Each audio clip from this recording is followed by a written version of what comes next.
Welcome to Business Basics Hub. So, you're starting a new business? That's awesome. But before you even think about your first sale, there's a little 9-digit number that you absolutely need to know about. I'm talking about your Employer Identification Number, or EIN. Let's break down exactly what it is and why it's so important. All right, before we get started, just our quick disclaimer, this is all for educational purposes. If you need advice for your specific situation, you should definitely chat with a qualified pro.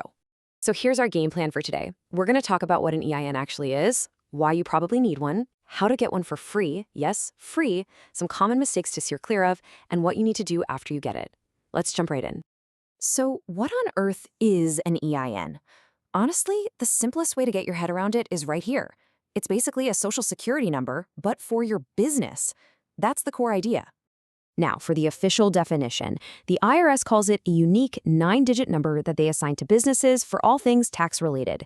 This is the number the government uses to identify your business, keeping it totally separate from you, the person. And this chart lays it out perfectly. An EIN is for your business, and it comes from the IRS. Your Social Security number is for you personally, and it comes from the Social Security Administration. See? Same job, different worlds. Okay. So why is this little number such a big deal? Well, think of it as the key that unlocks almost every important function for your new company. So let's talk about when you absolutely positively have to get one. You legally need an EIN if you're going to hire even one employee. It's also mandatory for corporations and partnerships, and of course, for filing certain business tax returns. But here's the kicker that gets a lot of new entrepreneurs. Most banks will not let you open a business bank account without one, and you need that account to keep your finances separate.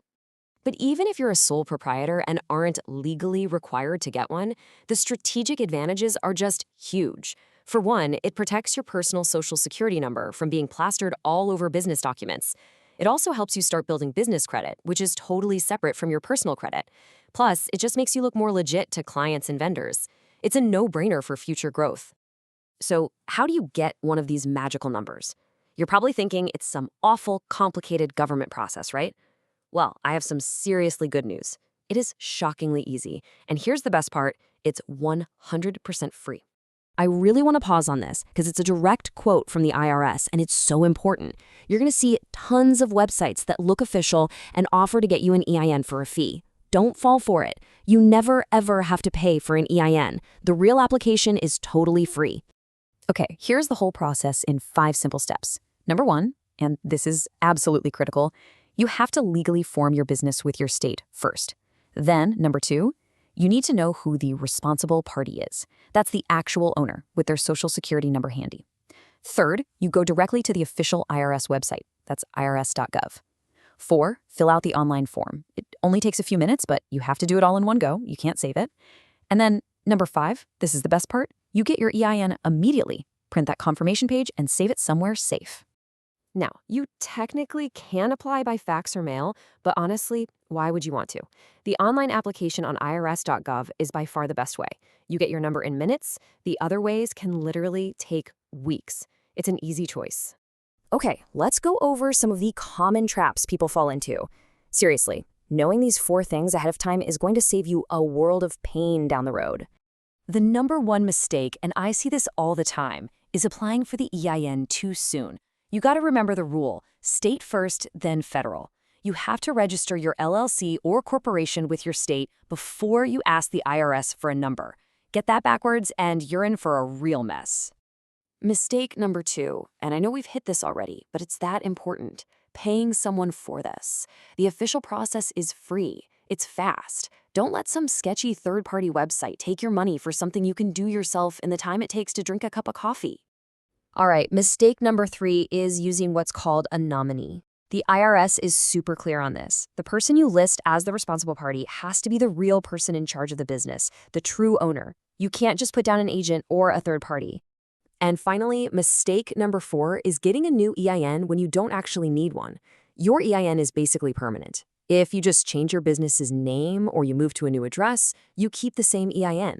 The only time you'd really need a new one is if you completely change your business structure, like going from a sole proprietorship to a corporation. So getting your EIN isn't quite the end of the story. You do have a small responsibility to make sure the IRS has your current information. So if your business moves, or if that responsible party we talked about changes, you have to let the IRS know. You do this by filing a form called the 8822B. It's pretty straightforward, and it just makes sure you get any important notices from them. And what if you lose that confirmation letter? It happens to the best of us, so don't freak out. You can just call the IRS's Business and Specialty Tax Line and ask them for an EIN verification letter. The official name for it is a 147C letter, and it works as official proof. Okay, let's wrap this up with the most important takeaways. Number 1, an EIN is just a social security number for your business. Number 2, you need it for big stuff like hiring and opening a bank account, and it helps protect your personal identity. 3, get it for free and get it instantly at irs.gov. And 4, the golden rule, always, always, always form your business with the state before you apply. Hey, if you found this guide helpful, could you do me a quick favor? Smash that like button, subscribe to Business Basics Hub, and definitely ring that notification bell so you don't miss out on more simple guides just like this one. And one last reminder, this is all just for your information. Please talk to a professional for advice that's tailored to your unique business. Thanks so much for watching.